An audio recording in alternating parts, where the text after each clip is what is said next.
Welcome to TrulyFit, the online fitness marketplace connecting pros and clients through unique fitness business software.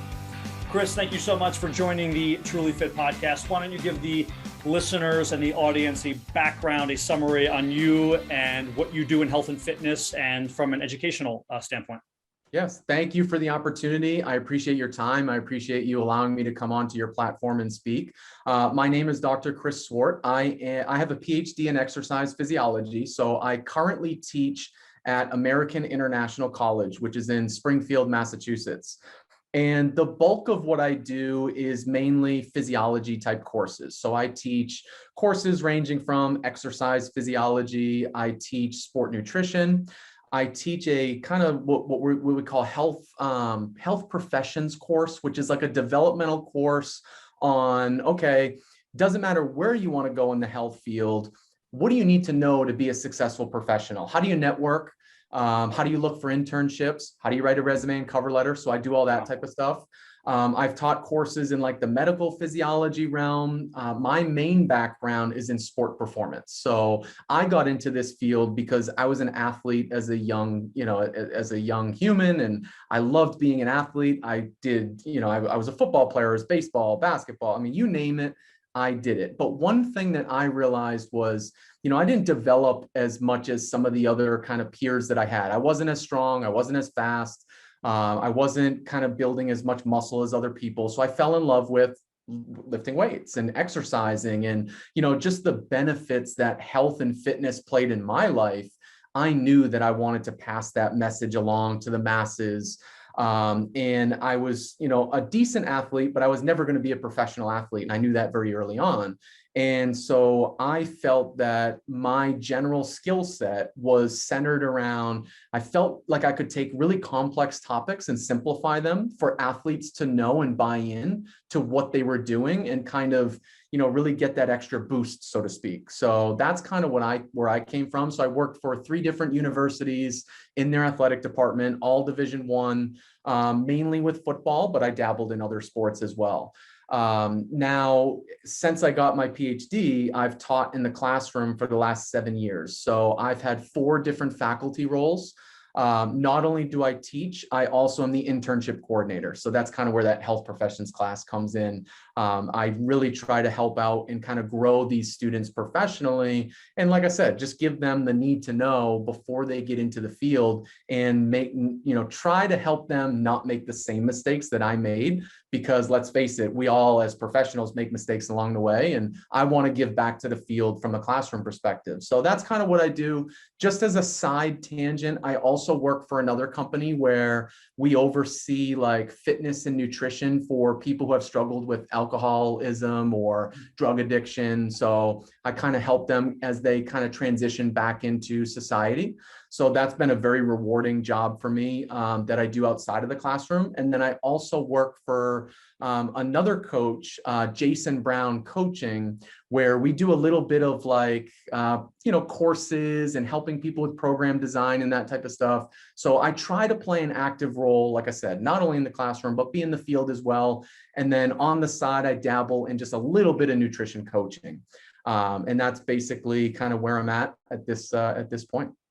Well, there is so much crossover between what you do and what this podcast covers. And I can tell you while you're speaking, my brain is firing thinking this could be a 4-hour podcast, but it won't be because we're going to make sure that we're very direct here, but I'm probably going to have you on at least 1 or 2 or 3 more times to unpack all of those other subjects.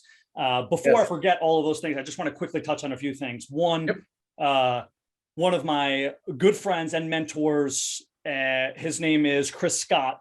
He runs something called Fit Recovery, and he helps people who are also recovering from alcohol addiction. And he does it through, a psychosocial approach, but really he deals with the nutrient side, and he deals with the understanding what is going on with the body biochemically.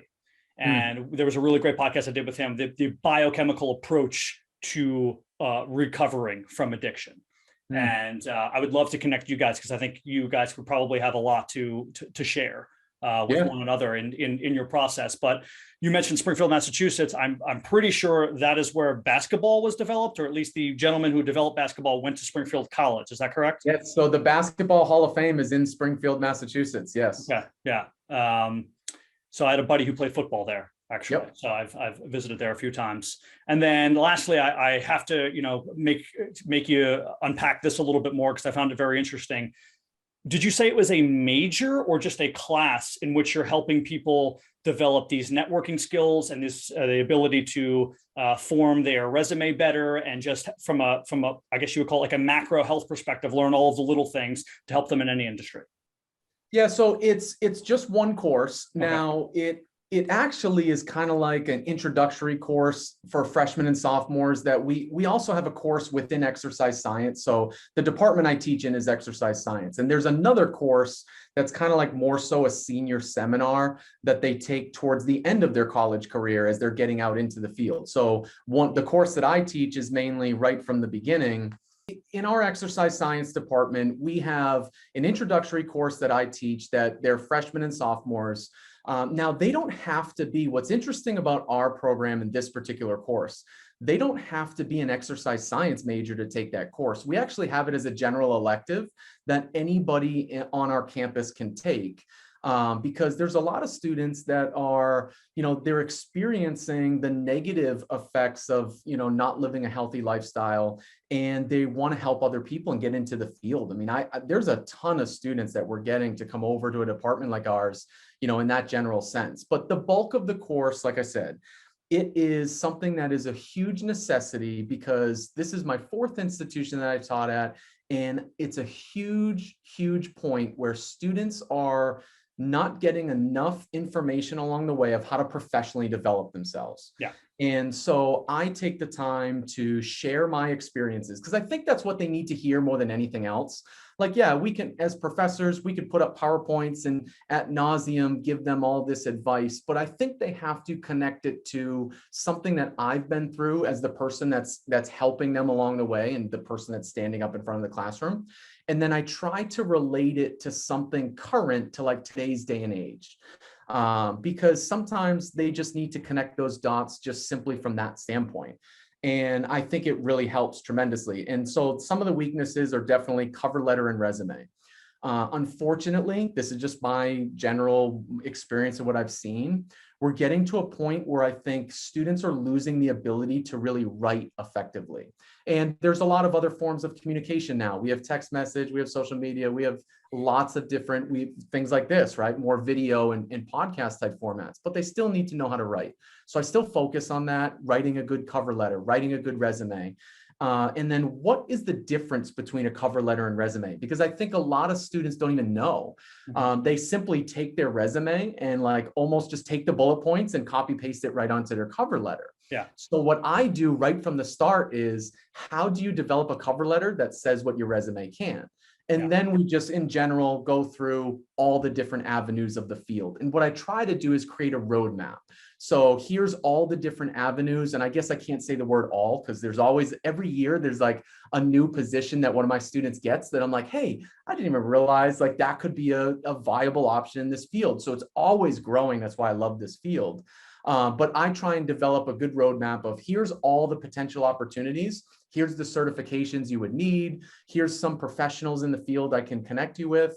And I'll tell you, Steve, it's been a great thing to have in our program, because students finally have some direction. And we talked on the front end prior to recording how important it is to marry what I would call like science and then like personal anecdotes if you really want to get through to teachers. And I always shamelessly plug my book, Fitness Business 101. There's actually 2 different colleges now in Arizona, both randomly, who don't even know each other, who use my book in their course. And basically it helps personal trainers understand the personal side of training, right? This isn't just about what is going on with your body. And from a kinesiology standpoint, it's how do I deal with clients? How do I deal with the day-to-day scheduling of things? What do I do if there is an issue with equipment? And how do I understand again, sort of I call it like a zoom out macro perspective of the career itself. And by you talking to your students and explaining, hey, I've been there, done that, worked in all these different jobs, I know exactly what needs to happen, and not just sort of spilling it out on a paper. I think that's how students learn, and that's how they're going to take more from your course there than they will any kinesiology course they take.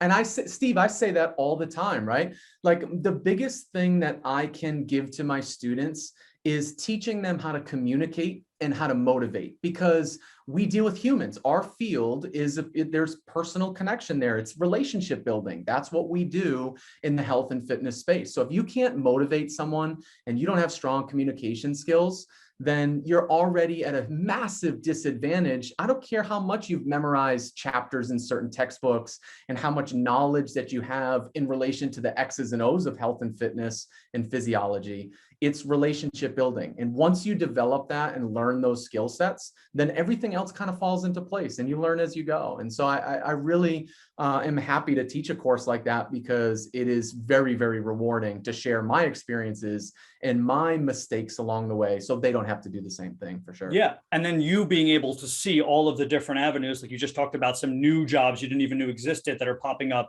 allows you to direct your students based upon their individual skill set. So for example, if somebody is what I call a very direct teacher, they're smart, they understand the kinesiology, but they're a little awkward, right? They're that math, engineering, science brain, and they don't have that sort of pizzazz. Well, then maybe they're better in sort of a PhD field where they get to study things more, right? And they're research based, or they're building assessments with clients, and maybe they're not working one-on-one as much, right? There's different career fields that you can work in based upon your expertise. Now, of course, we should always try to be good communicators, but there are some people who are just born with this dynamic skill set to do this, and there's some people who have that math brain, and there are jobs in the health and fitness industry for everybody based upon your skill set. 1,000%. Oftentimes I'll tell people that an exercise science degree, and this is how I phrase it a lot, is like a spider web degree.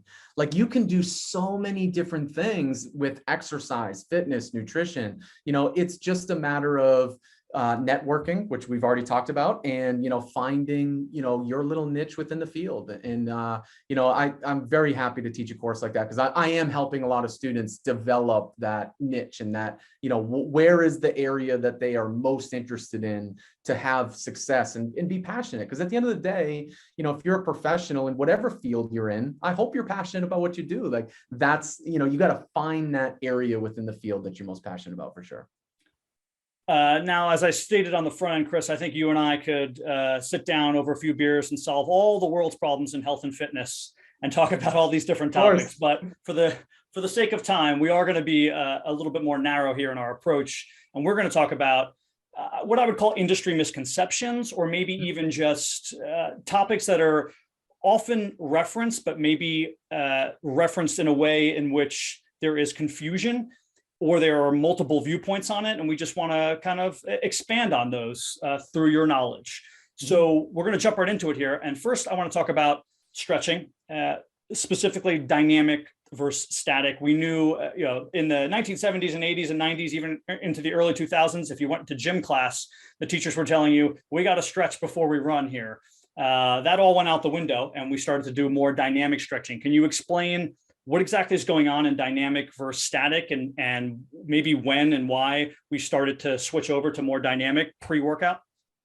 Yeah, so it's a question that comes up so often, and my students always ask me about it, because when they go out on internships, they see different things. And my general statement to them is, when we look at stretching, just when we look at a workout in general, most people in the general public they want the workout to be as efficient as possible. They don't want to spend, 2 hours in a fitness center. Most people don't have that amount of time. So the misconception that I see a lot, Steve, is when people get out into the kind of a general fitness setting, they feel like they need to static stretch for 20, 30 minutes. I see people like in the corner of a gym, and they're doing the same things over and over, and it just doesn't pan out in the long run, right? So we do know that static stretching, if you're going to use it, it seems to be better off post-workout, or just in general, you can do it anytime, from the end of your workout to before your following workout. Dynamic stretching is just better. It's going to increase blood flow better.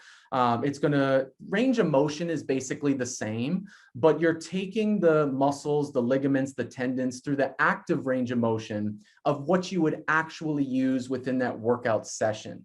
So I always try to make sure that people understand that technically, if you really want to get specific with it, each workout you do, like if it's an upper body day, your dynamic stretching should be probably a little bit different than if it's a lower body day. And I think a lot of people just don't even think about that. Just a simple thing like that. Here's my dynamic stretches. I do the same thing every day. And I want to get people to, kind of focus on, well, what muscles am I using, or what movements am I using in this workout, and how can I do some dynamic stretching with that? We know any type of dynamic stretching is going to increase body temperature. It's going to decrease pH a little bit, which is actually beneficial for helping your enzymes break down carbs, fats, and proteins to be able to get energy quicker. It basically fires up the nervous system a little bit more effectively. All of these positive benefits that we get from dynamic stretching prior to actually working out. So I just don't want to see people spend a ton of time, and I see it all the time, with static stretching. Now, the last thing I'll throw out there is, with static stretching, we do see a decrease in something like sprint performance or power production. There's a little bit there. However, there's a little nuance to that, because if I did a bunch of static stretching, but yet I added some dynamic movements before I went and actually did some power production type of things, it would probably go down, and basically that effect would be minimized, and you wouldn't see as much of a decrement. But that's why people are necessarily not touting static stretching prior, is because of that right there. Is it a massive decrease? Probably not. It might be, some of the stuff that I've read, it might be 5-10%. But if you're looking to optimize, that could be a pretty decent difference. You know what I mean? So those are kind of my general thoughts when it comes to the whole static dynamic. You really want to make sure you're doing dynamic prior, static post. That's great information. And I just want to add, from sort of the personal trainer side, static, dynamic, mobility work, whatever you're doing with your clients, the time isn't we're not in a vacuum here. So if your client is obese and their goal is weight loss, doing a 15-minute dynamic warm-up and then a 15-minute cool down means that now you only have a very small window in which you're actually working out and getting your client to your goal. So yeah, of course it's important to do static stretching and dynamic stretching, but how important based on their specific goals and the timeline that they have? Could they be doing it on their own before or after? Could you maybe negate doing a ton of, let's say, lower body dynamic stretching on the day where you're only working upper body? Much like Chris said, you really have to think through these things. Do I want to have dynamic stretching and then myofascial release and then, and then some other work, and then but then use 30 minutes of my hour session for that if my client's goal is weight loss, let's say? The only thing I'll add to that too, Steve, is like the intensity and the duration of the stretch matters too, right? So like if I did a static stretch, so let's say, for example, a forward fold, I just bend over and try and reach my toes, and I hold that for 3 minutes. That's a lengthy static stretch hold. That's going to decrease, something like your power production, or what we call rate of force development, which is how quickly you can produce force. You're going to get a pretty significant effect. Last but not least, if you try and hold a stretch that you feel like, on a scale of 1 to 10, as far as like discomfort, it's like a 7 or an 8 or a 9, it's getting closer to that like higher level discomfort, then yeah, that's also going to decrease performance a little bit more as well. So not only is it, you have to take into account what you're doing, but what's the intensity of that stretch and what's the duration, because those things play a massive role for sure. That's great information, especially for those who are working, let's say, with athletes or people who are pre-competition, where that matters a lot more, right? You have to make sure that they're optimally adjusted, for lack of a better term, prior to that event, as opposed to just general population. So we're going to move on to the next thing here. I'm going to talk about soreness and sweating. People think that is not only a, but sometimes the indicator of an effective workout. Do you agree with that or not agree with that? One caveat here is I hate when people say no pain, no gain. I believe that pain is bad in a lot of instances. Yeah, so I agree with that, Steve, 100%. I think if you're out there and you're working out and you're trying to chase soreness or you're trying to chase sweating, I think you're already losing the battle. Because let's just take soreness, for example, right? Soreness, when you feel sore, that's a disruption. There's some stress there that your muscle tissue went under, and it has to repair itself. So you get like these little micro tears, and we have these, without getting too technical, there's something called satellite cells that swoop in and they help repair your muscle tissue. So soreness is an indicator that, okay, I did something different. There's a novel stimulus that I implemented to my body, and I need to take note of that. But as a person that's exercising on a regular basis, you also have to realize that there's a certain recovery pool, so to speak, or resources that your body has. And if you're always sore, you're literally just getting your body back to ground zero every time and not actually making progress. And that's something that's really problematic. And that this conversation goes into protein intake and nutrition and all those types of things, but you want to avoid being sore all the time. Unfortunately, I have friends, I have family members that'll say, oh, that workout wasn't that great. I don't really feel that sore this morning, and it's like, man, it's just not a good way to look at it, because not all exercise sessions are meant to create disruption for your muscle tissue. Like there's certain things that you're going to do that are simply just coming in one day. You might be at let's say on a scale of 1 to 10, your exercise as far as level of difficulty, that session might be like a 5 or a 6, right? We all take deload weeks or, time to kind of bring it down. So don't chase soreness. On the sweating side of it, let's face it, if it's a hot, humid day out, you can just go stand outside and you'd be sweating. Does that mean that you're getting does that mean that you're working out? Obviously not. So sweating is the same thing. It's a stress to my body. It's a mechanism that I use to cool my body. Can you correlate if I work harder in the same temperature environment? Would I sweat a little bit more because I need to cool my body down? Of course, right? You're probably going to sweat more if you compared those two. But that doesn't mean that workout was better for you in the long run. You just burned more calories or you did more overall work. But then we also have to look at things like the adaptation process that happens like throughout the course of the rest of the day. Your metabolic rate could drop a little bit. So yeah, you pushed yourself, you burned some calories, but it compensates for it on the back end. And that extra effort that you put in day after day, time after time, might get to a situation where you're just not recovering as effectively. You're not seeing the progress. People get to what they call a plateau and then they're panicking. Well, what do I do? You redlined it, you pushed it too much, you chased soreness, you chased sweating. And that's something that I just want to see people avoid, because, some of the best workouts I've ever had are the days that I go in there. It might only be a 20-minute workout, might not have sweat that much. I got a few good working sets in and boom, I'm out the door, because I know that that's what I needed for that day. Not every day has to be pedal to the metal.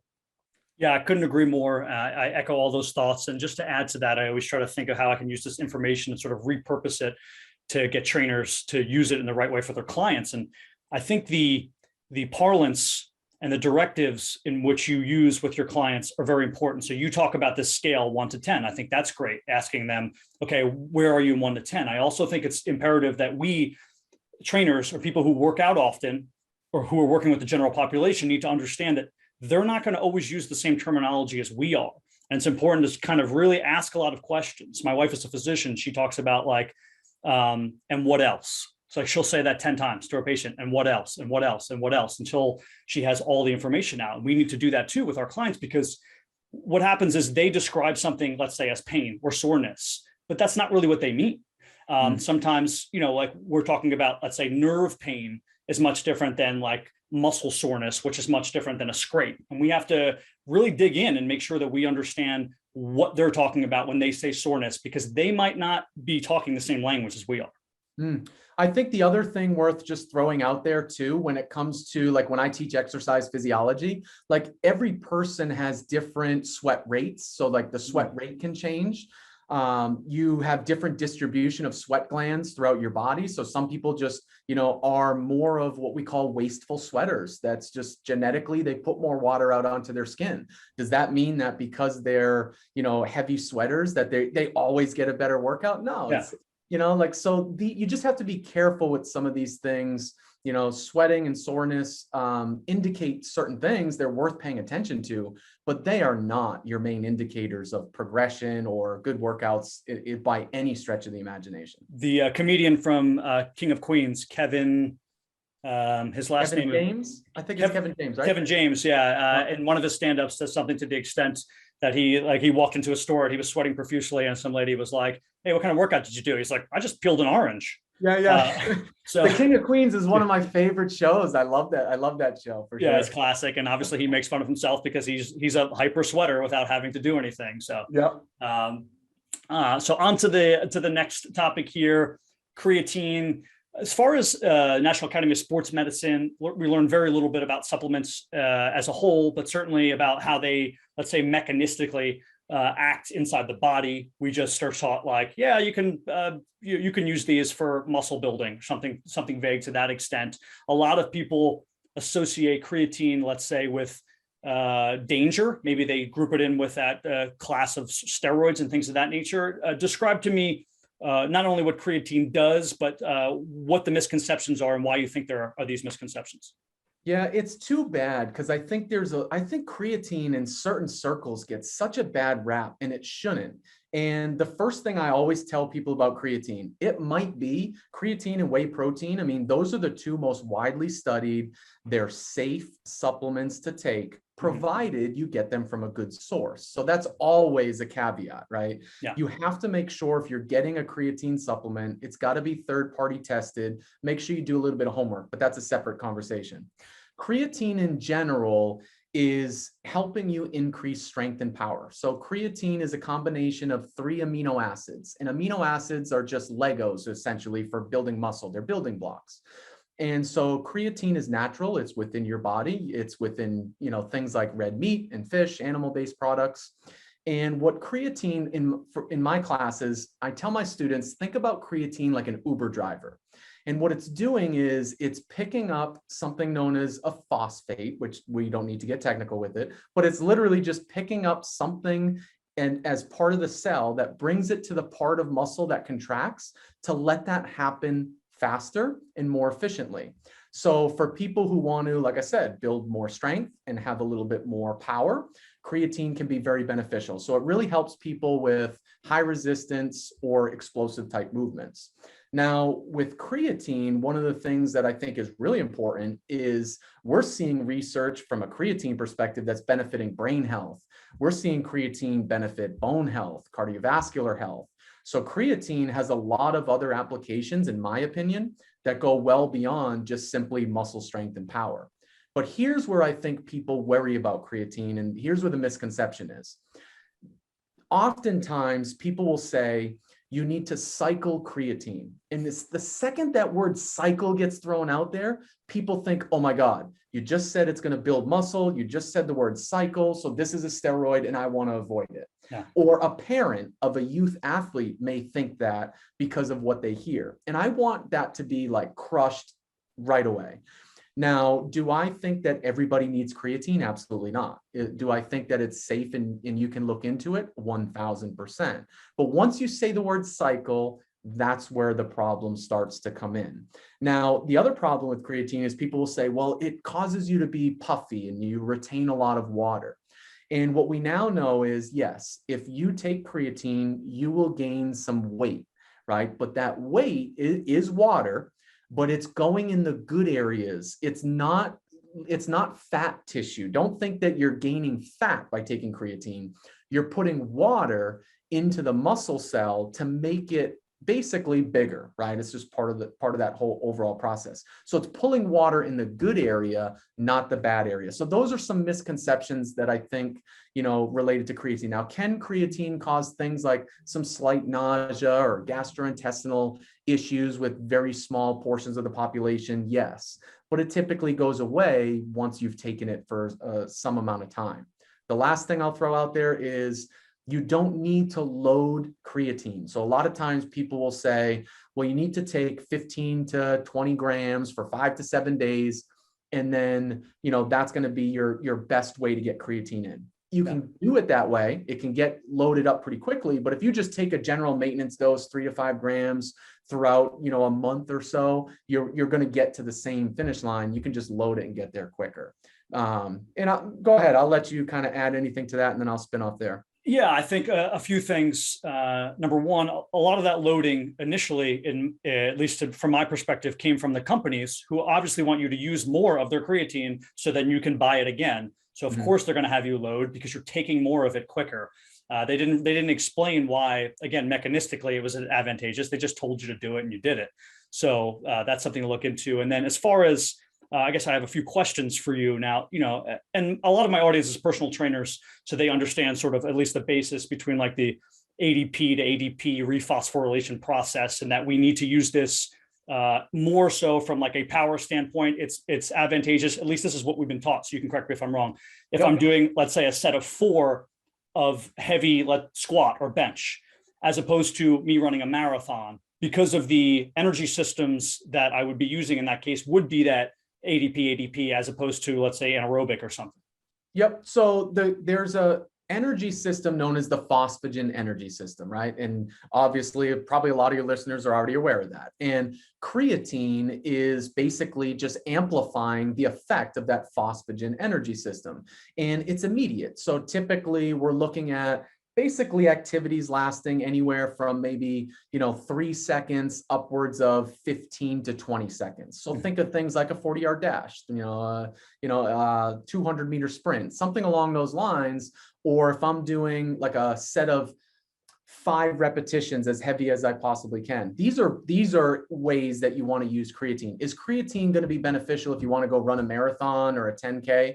Probably not. Although I guess, stay tuned on that, because I think we might change our tune on that in a few years down the road. There might be some slight benefits there, but by and large, it's mainly the strength and power, the phosphagen energy system, producing energy really, really quickly. That's what the phosphagen energy system does, but it doesn't last long. So it's kind of like it's a drag racing car is basically what that energy system is. Super fast and powerful, but it's going to run out of gas very quickly. And then other energy systems, kind of tap in from there. I anecdotally had cramping issues a long time ago with creatine. I don't anymore. Could have been in the dosing, could have actually not been related, right? It's not like I was hooked up to a bunch of machines like I'm Ivan Drago and had doctors telling me exactly what was going on. I was, 22 and just assumed it was the creatine. I've heard other people also talk about this. Does that make sense from a body mechanistic standpoint? If those cells are taking in more water, does it throw off some sort of sodium ratio? Yeah, that's the thing where it becomes very individualistic. So on a population level, not necessarily, but yeah, individual cases can deal with those types of things. The other thing that I think is worth just me throwing out there, sometimes creatine gets a bad rap because it increases something known as creatinine. And creatinine is a breakdown product of creatine. So sometimes, like, you might go to get a physical and your physician looks at, your general blood work and they see an elevated creatinine level. And if they don't know that you're taking creatine, technically to them, if they know nothing else, that could signify some kidney problems.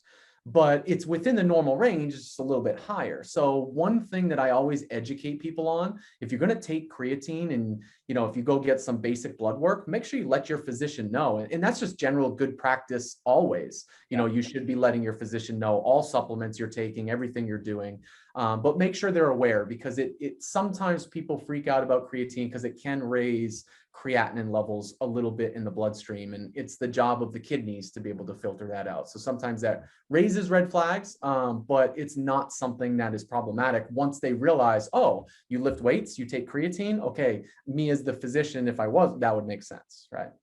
That's very important. I never thought of that, but yeah, I mean, if a physician is reading your labs and sees creatine kinase high, they're going to think that there's some sort of damage in your body and your kidneys are overworked because they're cycling through that damage. So you'll see people, let's say, like in car accidents, who have high creatine kinase afterwards, dealing with like internal organ issues and things of that nature. So let's move on to the next thing here. Fasted cardio. I have to admit here, I already know your answer because I looked at your answer here. So I think it's interesting. Talk about fasted cardio and what you believe are the misconceptions. So I am not against fasted cardio for somebody who wants to do it because they feel like that works for them. That's perfectly fine. But I am against people doing fasted cardio because they think that it's giving them a benefit in the grand scheme of things when it comes to overall fat loss. And here's what you got to think about. So fasted cardio would be, I had dinner at night, I go to bed, I wake up in the morning, I'm not going to eat breakfast, and I go do this, go do a cardio session. Now, during that cardio session, because I didn't eat breakfast and I don't have, calories that came in, I'm going to burn more of my percentage of calories that I'm going to burn is going to come from fat. So that is 100% fact in relation to fasted cardio. The problem is, as the day goes on, the total calories that you eat, it still plays the biggest role of everything. So when you eat, throughout the rest of the course of the day, you're just going to literally replenish more of that fat that you lost during that fasted cardio. And at the end of the day, as long as calories and protein are equal, you're going to be in the same spot. So it's kind of a misconception from the standpoint of, yes, fasted cardio burns more fat acutely, but when you look at it chronically and you look at the end of a week, so to speak, as long as the calories are equal, it's the same. So if it works for you and it's a strategy that you like, go ahead and do it. But don't do it from the standpoint of, this is a fat loss hack and I'm going to burn more fat throughout the rest of the day, and I'm going to be leaner because I'm doing fasted cardio.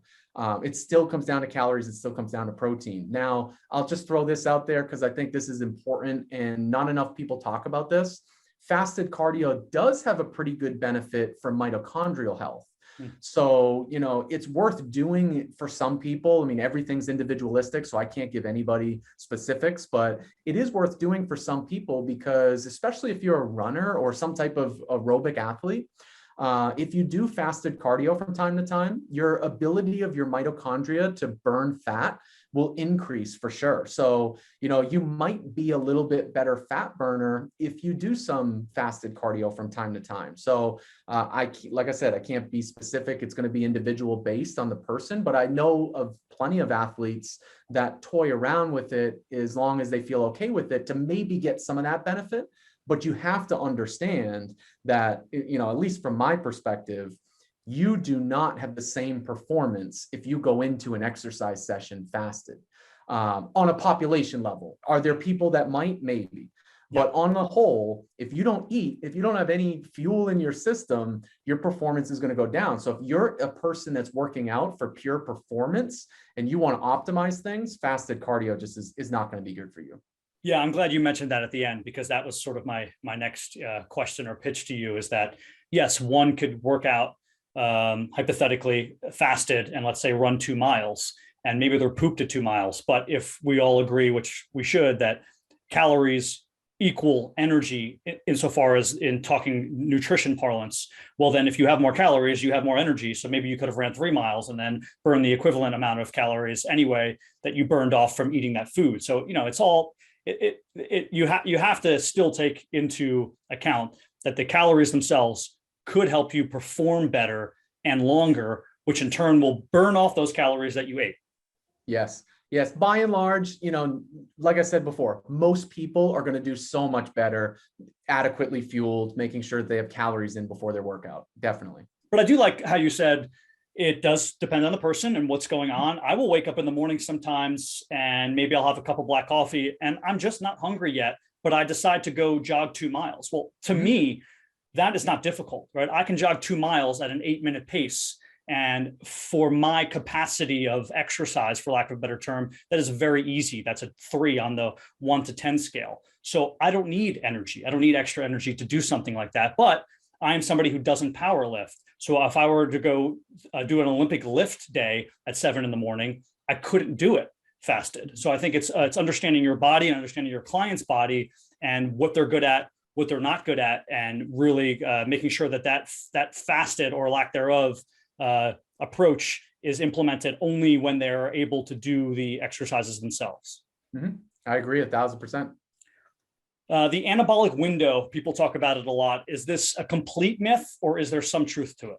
So it's kind of in between. So this is one of those things where there's some truth and then there's some false misconceptions that are out there that I just can't stand. So I love talking about the anabolic window because I fell into this trap. That's why I love talking about stuff that I did wrong. And I remember being a young professional telling people, you have to eat a protein source or get a protein shake in. If it's not within 30 minutes, you're not getting the optimization or the benefit of that workout. And man, I wish I didn't tell that to people, because here's what the truth is. If you got a good meal in, so let's say, for example, an hour or two before you worked out, and that's different for every person. But if you got a substantial amount of carbs and protein in before your workout and you had a good pre-workout meal, your post-workout window isn't as important. Now, if you went into exercise fasted, so I'm glad we piggybacked the fasted onto this one, because if you went into exercise fasted, then that anabolic window or that post-workout window becomes so much more important, because that's when you need to allow your body to get some glucose, get some amino acids into that muscle tissue. And to be honest with you, that's when the muscle's pretty much most sensitive to it anyways. But by and large, you don't need to panic and rush to get a meal in if it's 60 minutes instead of 30. You didn't lose the benefit of your workout, especially if you had a good pre-workout meal. Now, is it better to get a meal in as close to the end of your workout almost across the board? I'd say, me personally, my opinion, yeah, it doesn't hurt. So anything that doesn't hurt, I always try and push people to do that. So any clients I've had, any athletes I've worked with, I always tell them, it is a good practice to try and eat or get some calories in, especially protein and carbs, as close to your workout as possible. But please don't be the person that thinks if it's 60 minutes or even an hour and a half, 2 hours for some people, don't think that your workout is wasted and you're not getting any benefit from that. To be honest with you, for some people, that window could be as long, like muscle protein synthesis, the initiation of that process could be peaked for 4, 5, 6 hours for certain people. So you're not missing a ton if you had a good workout, a pre-workout meal. That's where the real caveat is.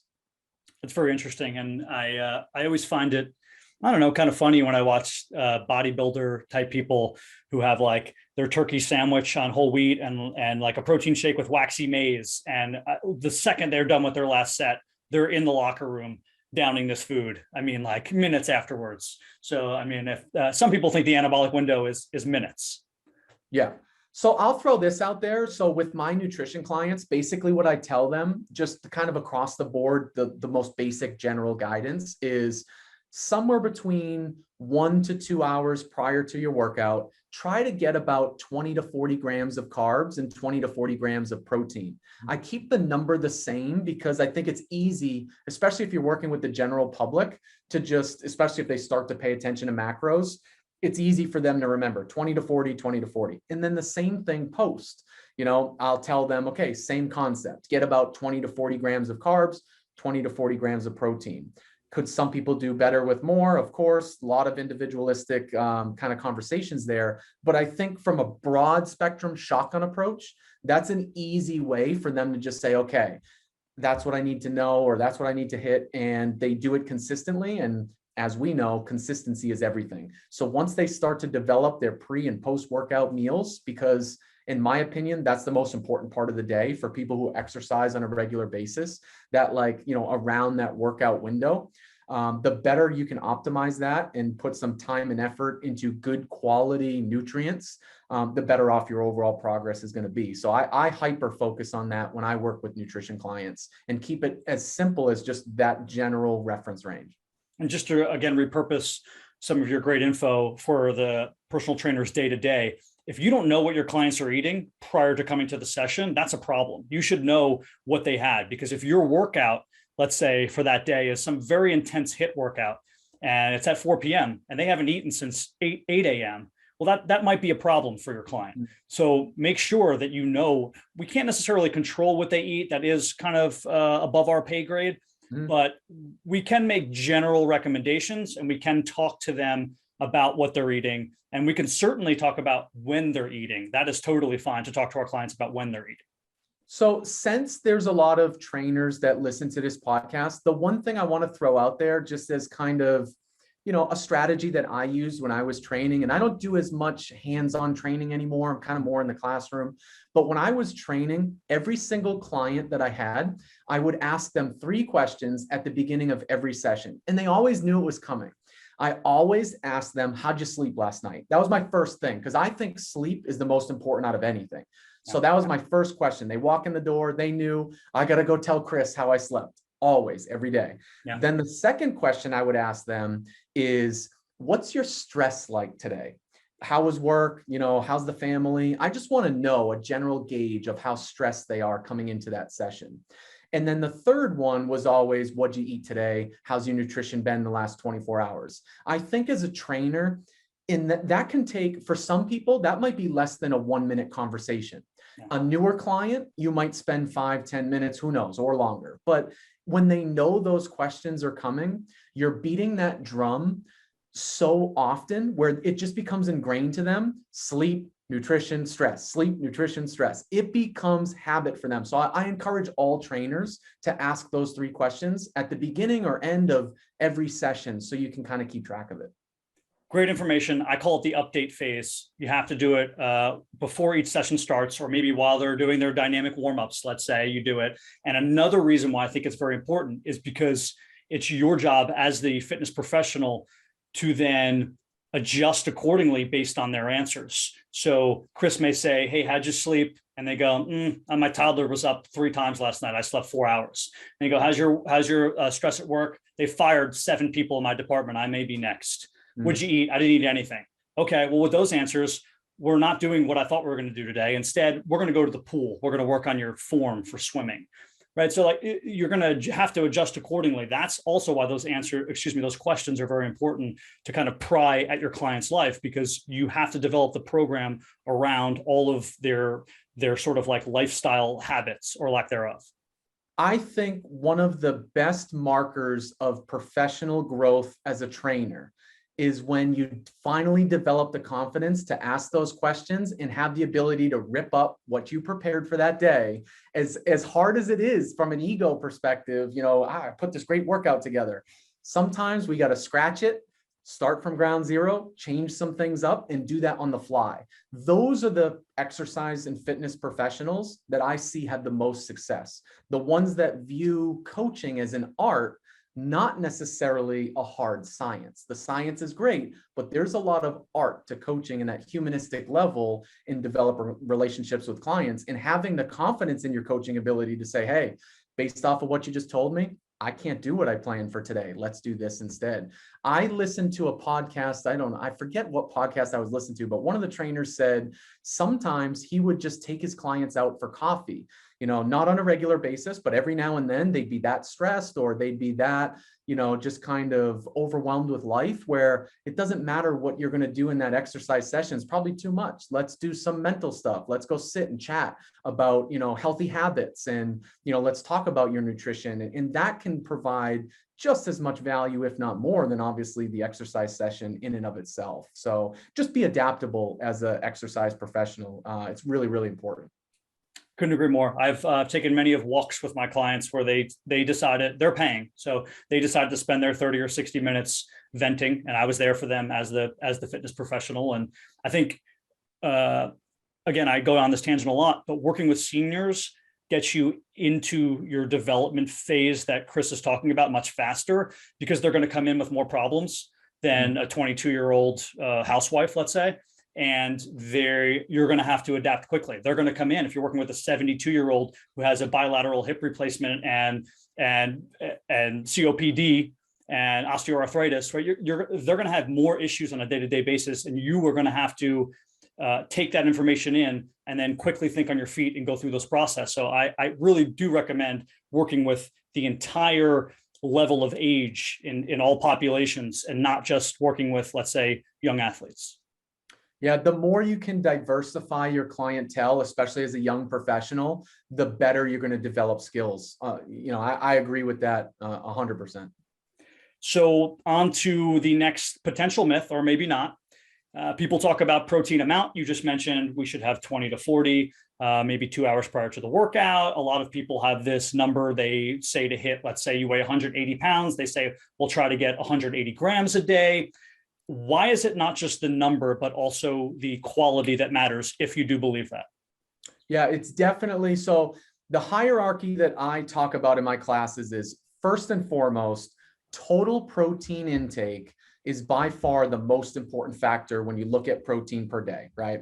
Now, I do like, with my nutrition clients, the way I approach it, I do like the 1 gram per pound of body weight, but typically I'll give them a range of more like 0.7 to 1. So it doesn't have to be 1. 1 might be a little bit more for certain people, but it is important, I think, for people to understand, especially trainers, where protein has a high thermic effect. And what that means is, basically 25% of the calories in this rough ballpark of the protein, the calories in the protein that you take in, gets utilized in the process of digestion and absorption. So you're not utilizing all those calories. So that's important in and of itself. So for people who are looking to lose weight, high protein diets or higher protein diets, I think can be very, very beneficial. But somewhere between 0.7 to 1 grams per pound of body weight is a general guideline that I like to give. We also know that protein is very satiating and it makes you feel fuller longer. So that's another benefit to having, obviously kind of more on the higher end as far as protein. Once you look at total protein throughout the course of the day, then I think the next important factor is distribution. So it's pretty obvious now, based off of the research that we're seeing, you kind of have to, muscle growth and the process of building muscles, kind of like a light switch. So you have to get enough protein in per feeding to turn on that light switch. And that's why I like the 20 to 40 grams, because that's a good general range. Some people, it might be upwards of 50.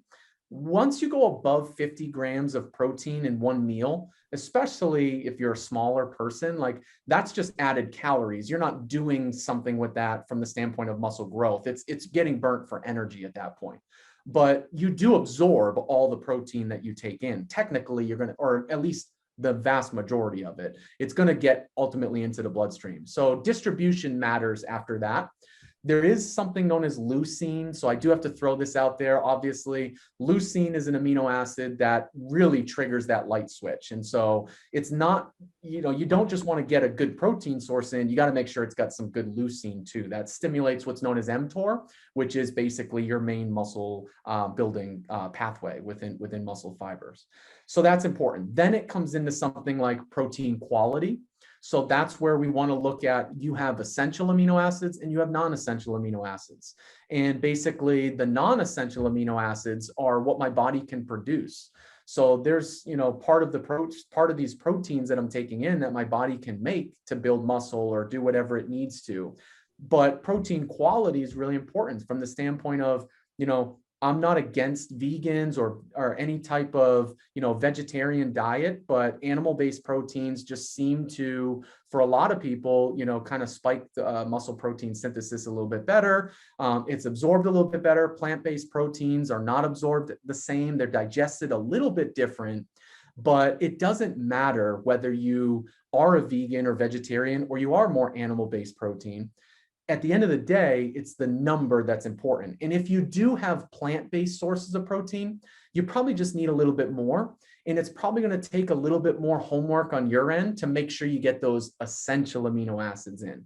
Because the essential ones that you can't necessarily build, that your body can't build, you need those through obviously dietary sources. Animal-based products are the easiest to get that, or like something like whey protein is a great source that has a complete profile of the amino acids, but you can absolutely do it from a plant-based source as well. Then it comes into timing. Timing would be the last factor, protein timing. And that's where we get into things like that anabolic window and being specific with it. Do you need protein right before bed or close to bed? I'm a big fan of protein intake within a few hours of bedtime. I do think it helps with the recovery process for most people. Some people, it kind of doesn't work out in the grand scheme of things. But most of my clients, that's been very beneficial. The last thing I'll throw out there real quick, Steve, is one of the things that I talk about so much is people just associate protein with muscle building. Please realize that protein, in my opinion, is the king of all macronutrients. It should be your starting point, right? Like, once you figure out total calories, protein should be next. And protein is important for neurotransmitters. Protein is important for your immune system. Protein's important for building enzymes to break down carbs, fats, and amino acids and things like that. We use protein to build hormones. So I just want people to know that protein and that macronutrient goes way beyond just structural benefits. There's a whole host of benefits, basically in all areas of physiology, that I think most people don't even think about, especially the general public. Yeah, that's really interesting. I've always been I guess you would call it a verbal or a vocal proponent of that there is like a biological value to proteins, and there are proteins that are better than other proteins. I know there are studies, again, they're vegan and vegetarian push studies that say that that's not the case, and that how we analyze it is like some obscure way through like how it gets digested in the duodenum and all of these very in-depth things, and maybe that'll change down the road. I don't know, but I can tell you anecdotally, it does seem like, and the evidence we do have, that there is a biological value to better proteins, and that a casein protein would be better off than a pea protein insofar as how much your body digests. Is that correct? Yeah, 100%. And I'm a huge proponent of, as long as you're okay with it as a client, I push a lot of people towards animal-based products and, the kind of complete proteins. It's just so much easier from a general perspective, as far as like making sure you hit those targets, making sure that it stimulates, the muscle growth that you're looking for, whatever processes that you're looking for, and kind of get towards your goal. But yeah, I think you're 100% right there for sure. So you just mentioned that the king of macronutrients may be protein. So that leads us to our next question.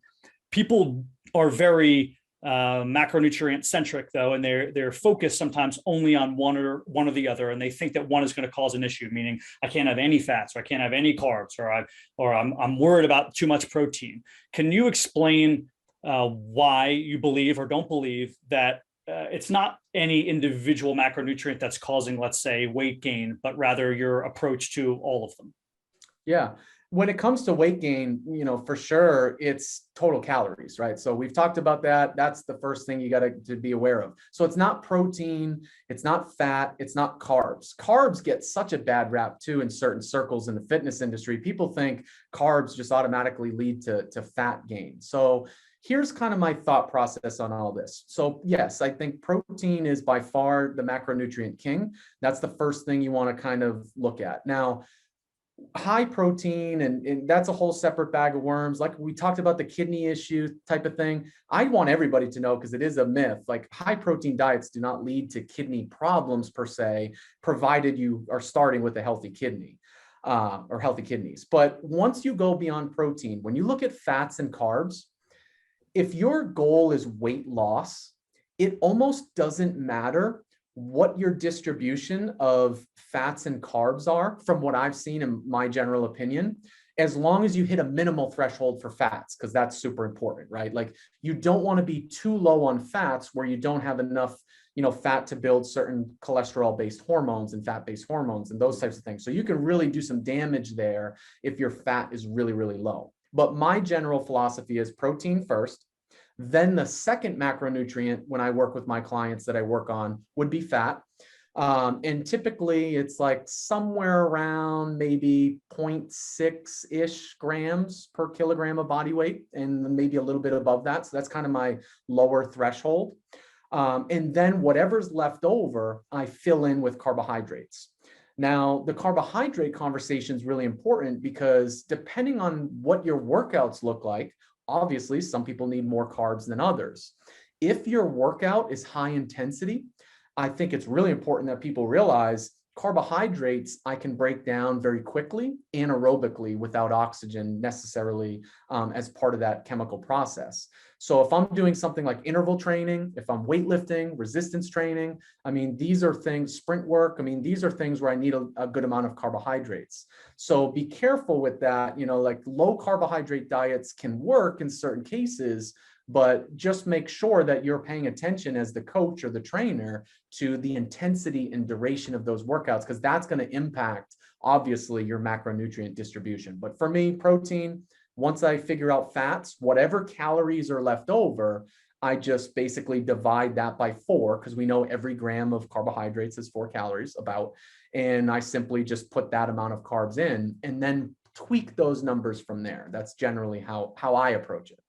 What about maybe like just sort of the quality of those, though? Are you talking to your clients about, let's say, the quality of their carbohydrates? Because unless you don't believe there is a difference, then you can sort of unpack that.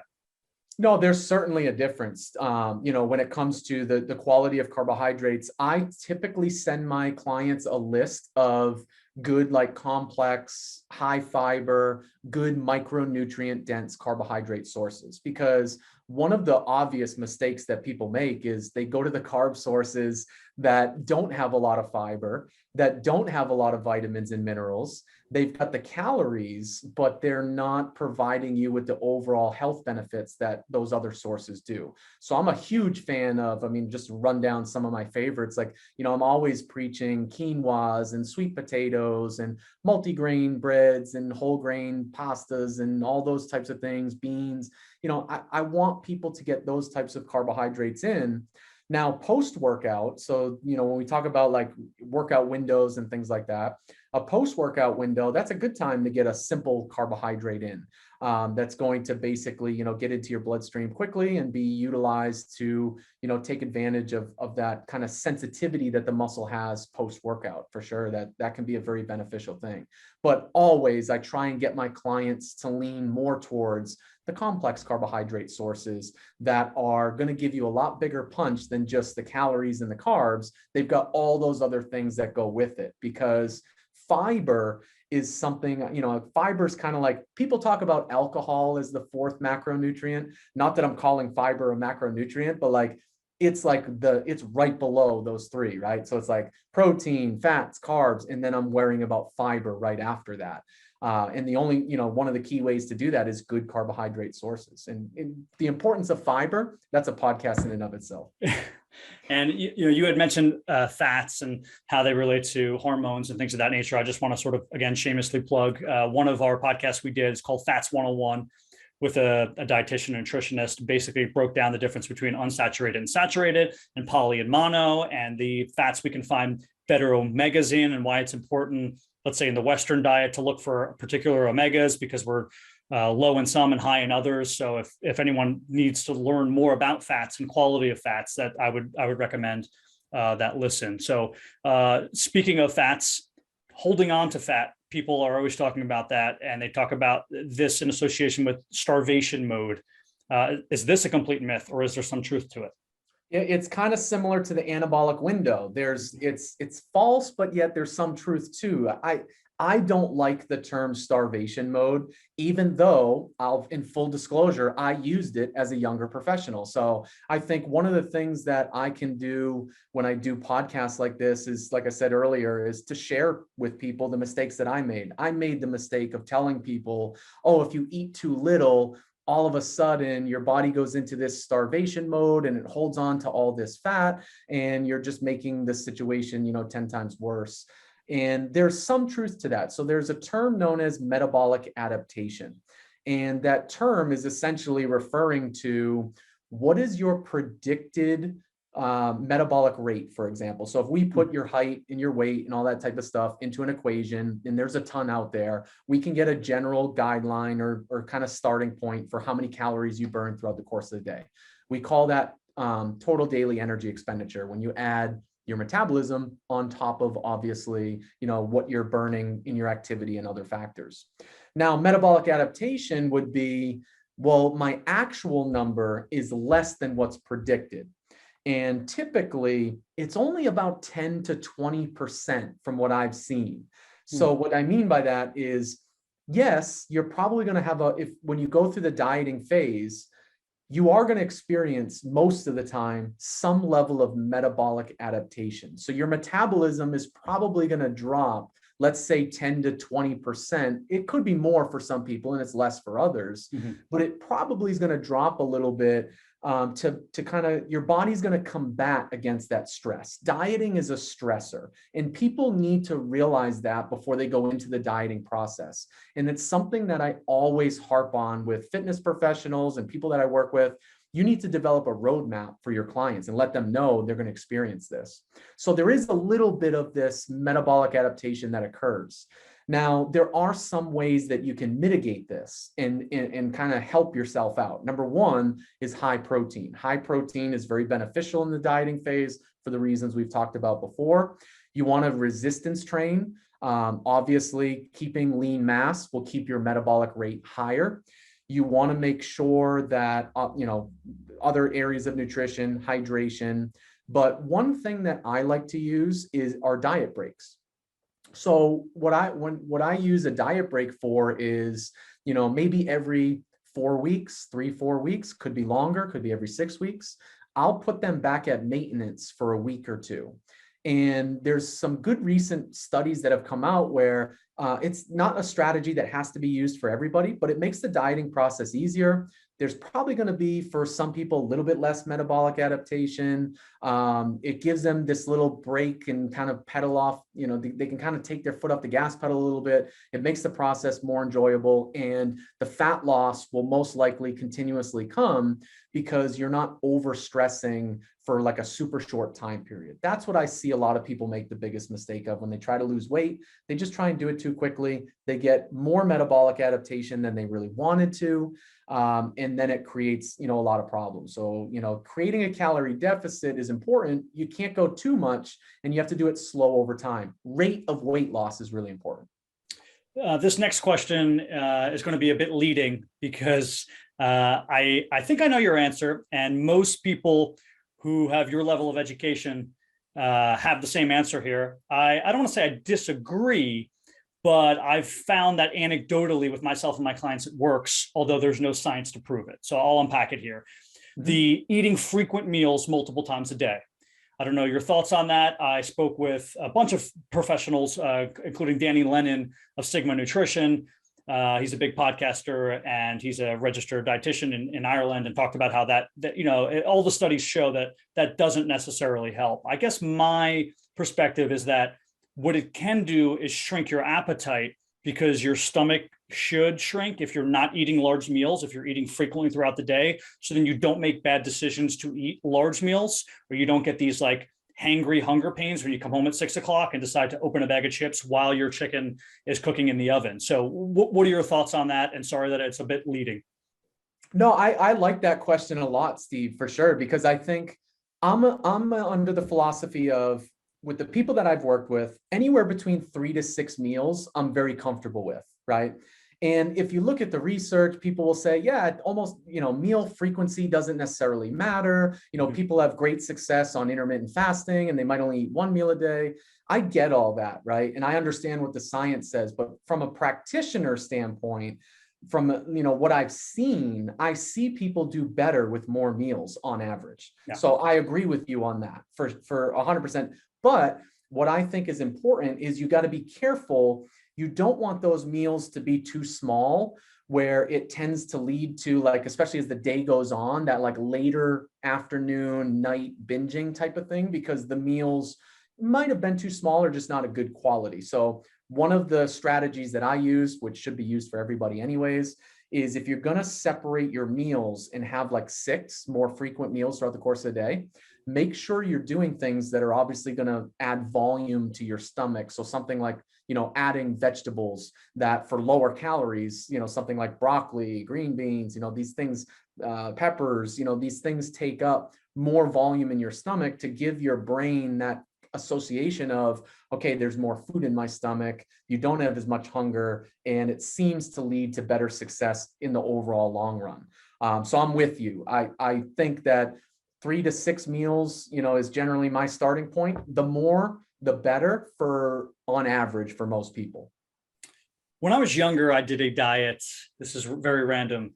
And it was a macronutrient separation diet where I had, let's say, 40% of my calories from protein, 40% from carbohydrates, 20% from fats, very clean foods. But I never mixed fats and carbohydrates. So I had protein with each individual other macronutrient, but I never mixed fats and carbohydrates. And I guess the thought process, again, this was just something I read. I think I was 19 when I did it, is that if your body's digesting one, it's holding on to the other, and that you're actually, digestion wise, it's much easier on your body if you're not mixing those. Have you heard of that diet? Is there any credibility to that? I don't have any information on that, Steve. I just from like my first initial reaction, I disagree with that from what I know. I think it's better to I like the whole food meals that have the combination of everything. Yeah. That whole food matrix, they all interplay off each other. That would be the camp that I'm on. But I'm always happy to learn more and do more research on it. But yeah, I'm on the side of get them all in every meal for the most part. Yeah, it was one of those things that worked for me. And at the same time, I was running 5 miles every morning and lifting, and I had the metabolism and the muscle of a 19-year-old. So it's like, oh, of course. I mean, I could have probably been eating Domino's pizza every day and it would have worked. Right. I was just going to say that.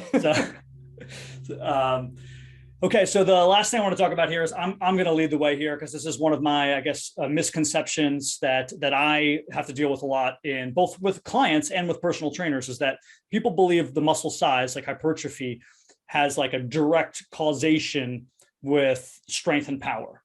And I know there's a correlation, but I don't believe there is necessarily a causation, because we have so many other things involved, right? Sort of like arthro or osteokinematics, like how your joints are moving and how the bones and that process.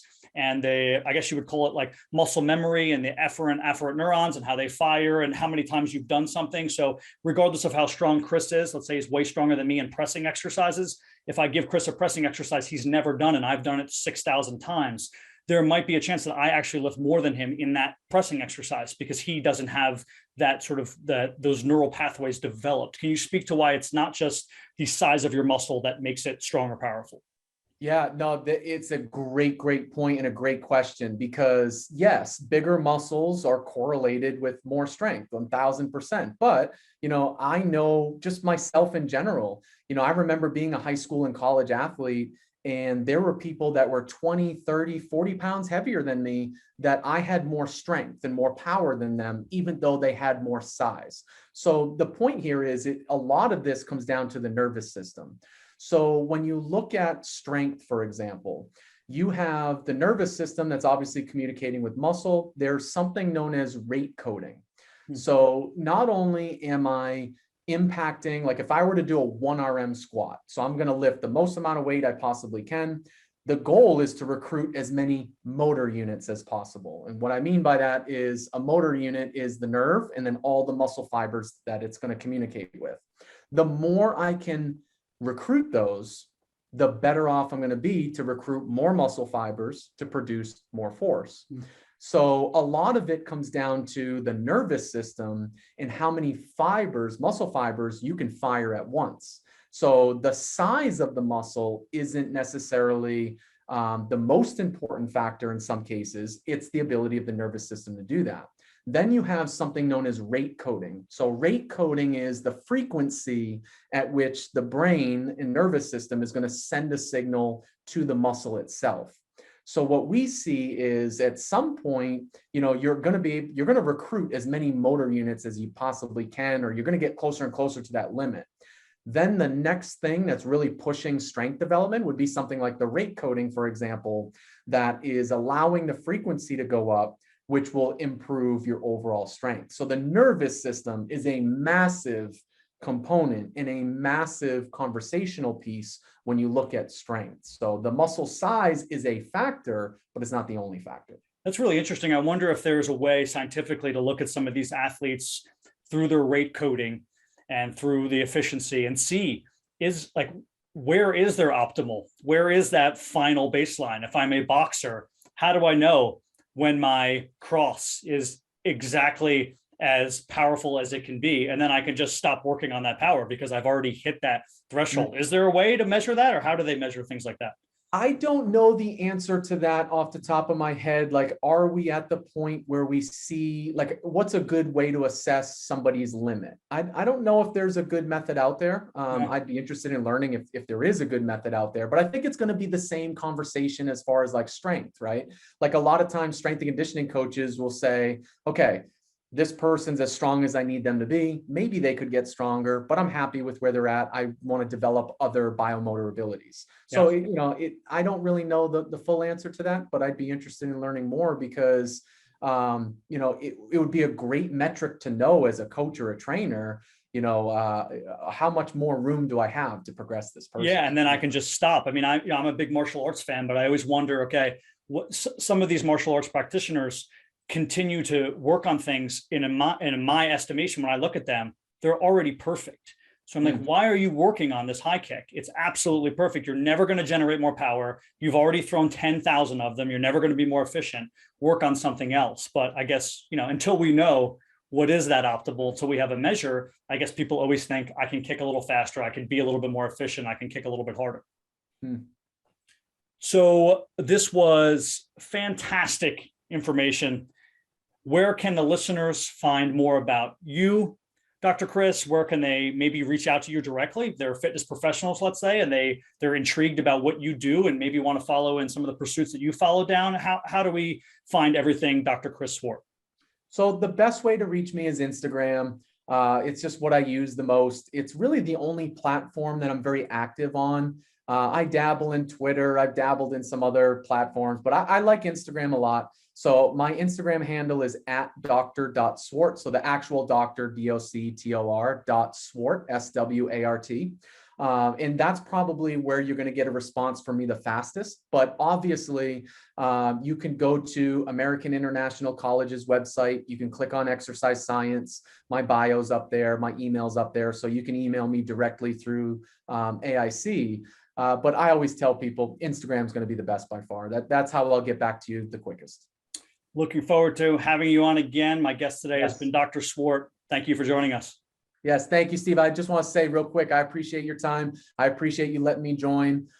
This was excellent, and I'm happy to join at any point in the future. I really enjoy doing stuff like this and giving people kind of the longer-winded responses, not just the quick-hitting things that they see on social media, and actually have a little bit more in-depth conversation. So I appreciate your time, Steve, for sure. Awesome. Much appreciated. Thank you.